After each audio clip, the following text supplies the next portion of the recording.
कोटा में रहकर कोचिंग ले रहे छात्रों को लेकर एक सर्वे किया गया तो पता चला कि उनमें से कई छात्र बहुत ही ज्यादा तनाव में हैं। इस साल अप्रैल से सितंबर के बीच कोटा के मुख्य स्वास्थ्य और चिकित्सा अधिकारी जगदीश सोनी की अगुवाई में जिला प्रशासन की टीम ने जो आंकड़े जमा किए उनसे पता चला कि 223 हॉस्टलों में रहने वाले 80 से ज्यादा छात्र तनाव में हैं। 2 छात्र तो रेड जोन में थे, यानी बहुत ही ज्यादा तनाव में थे। उनकी अब काउंसलिंग भी की गई है और बताया गया राहत की बात यह कि अब वो ठीक हालत में हैं। तकरीबन 6000 छात्रों तक ये मेडिकल टीम सर्वे करने के लिए पहुंची थी। इन 5 महीनों के दौरान आपको बता दें कि 19 छात्रों ने अपनी जान दे दी थी। अब तक ये इस साल आंकड़ा 27 छात्रों का पहुंच चुका है।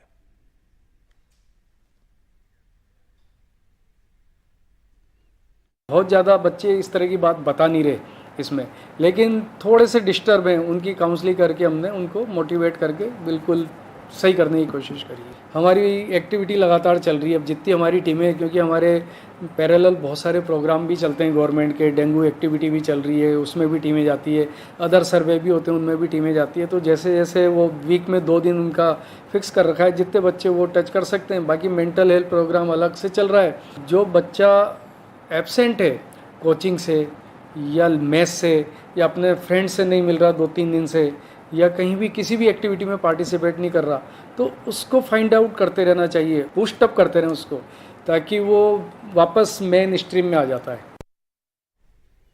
तो एक और जहां प्रतियोगी परीक्षा का दबाव और यह अवसाद में छात्रों को धकेल रहा है, कम से कम यह सर्वेक्षण इस बात की पुष्टि कर रहा है। हमारे साथ चर्चा करने के लिए डॉक्टर भरत सिंह शेखावत जुड़ रहे हैं। एडिशनल प्रिंसिपल हैं, सीनियर प्रोफेसर हैं, विभाग प्रमुख हैं मनोचिकित्सा सरकारी मेडिकल कॉलेज कोटा के। आपका बहुत बहुत स्वागत है डॉक्टर शेखावत।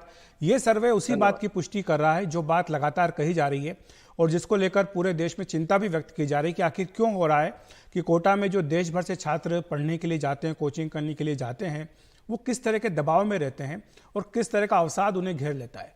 ये बात ज़रूर है कि बीच बीच में कई तरह के फिजूल तरह के कहें या उटपटांग बयान भी लोगों के आए, पॉलिटिशियंस के बयान आए जिसमें उन्होंने कुछ दूसरी चीज़ों को इसको एट्रीब्यूट करने की कोशिश की। लेकिन कम से कम ये सर्वे इस बात की पुष्टि कर रहा है कि छात्र दबाव में हैं और ये एक ऐसी चिंता की बात है जिससे निपटने की सख्त ज़रूरत है। देखिए, कोटा पूरे देश में कोचिंग सिटी के नाम से विख्यात है और हर वर्ष करीब 2 लाख बच्चे कोटा में कोचिंग लेने के लिए आते हैं। एक तो हमको ये समझने की जरूरत है कि बच्चे किस तरह से कोटा में रहते हैं और किस तरह से पढ़ाई करते हैं। होता ये है कि बच्चों के माँ बाप की इच्छाएं हैं, बच्चों के बारे में भी वो कहते हैं उनसे पूछ के भेजा गया, पर जिस एज में वो हैं उसमें उतनी मैच्योरिटी नहीं होती।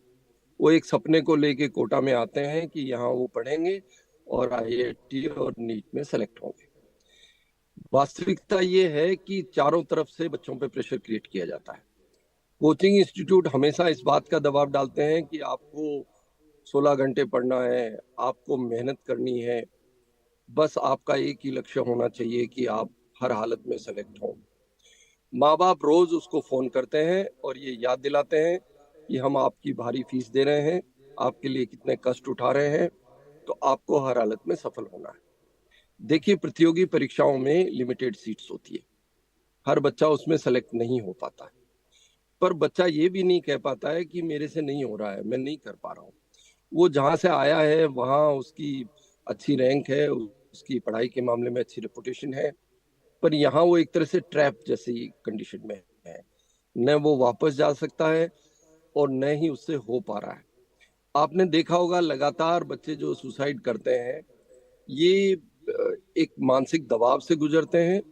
पीरियोडिक टेस्ट होते हैं और हर टेस्ट में अगर वो ठीक नहीं कर पा रहे होते हैं तो धीरे धीरे उनमें ये तनाव बढ़ता जाता है।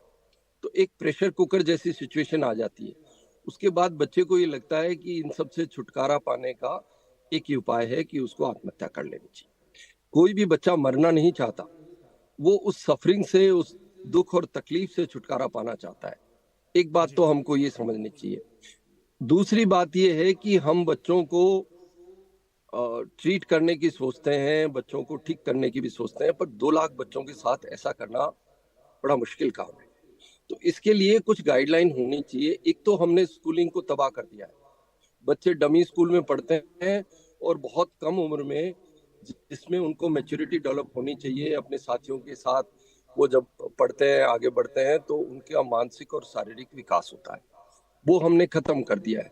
बच्चे कम उम्र में आने लग गए हैं और वो इस तरह का दबाव झेलने की के आदी नहीं है, या मैं वो आपको उसके लिए रोकूंगा तैयार डॉक्टर नहीं है। शेखावत, लेकिन ये पूछना चाहता हूं कि देखिए, प्रतियोगी परीक्षाएं तो रहेंगी और छात्रों का उसमें चयन हो, इसके लिए दबाव भी उन पर रहेगा, और इस तरह की कोचिंग हो, ये भी सबकी अपेक्षा रहेगी।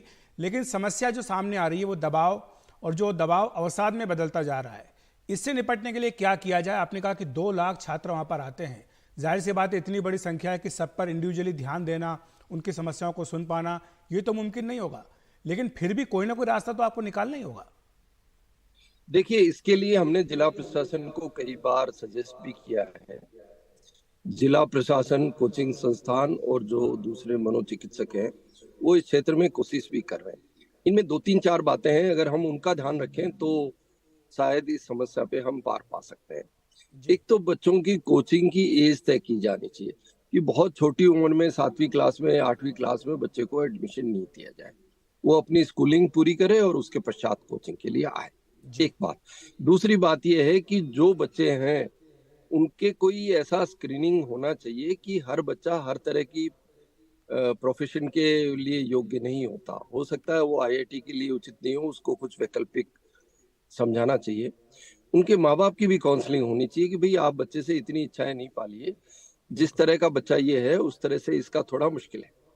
तो एक तो हम स्क्रीनिंग के कुछ टूल्स डेवलप करें। दूसरी बात यह है कि बच्चों को लगातार स्वस्थ वातावरण देने की कोशिश करनी चाहिए। माँ बाप को भी रोजाना उनको फोन करके प्रेशराइज नहीं करना चाहिए। कोचिंग संस्थानों को भी ये नहीं समझाना चाहिए कि आप इतने घंटे पढ़िए। बहुत बहुत शुक्रिया आपका डॉक्टर शेखावत, इस तमाम चर्चा के लिए। काफ़ी महत्वपूर्ण अध्ययन ये किया गया है, ये इस बात की पुष्टि कर रहा है कि बच्चे अवसाद में हैं, और जाहिर सी बात है कि उन्हें मनोवैज्ञानिक सहायता की भी ज़रूरत है, समर्थन की भी ज़रूरत है।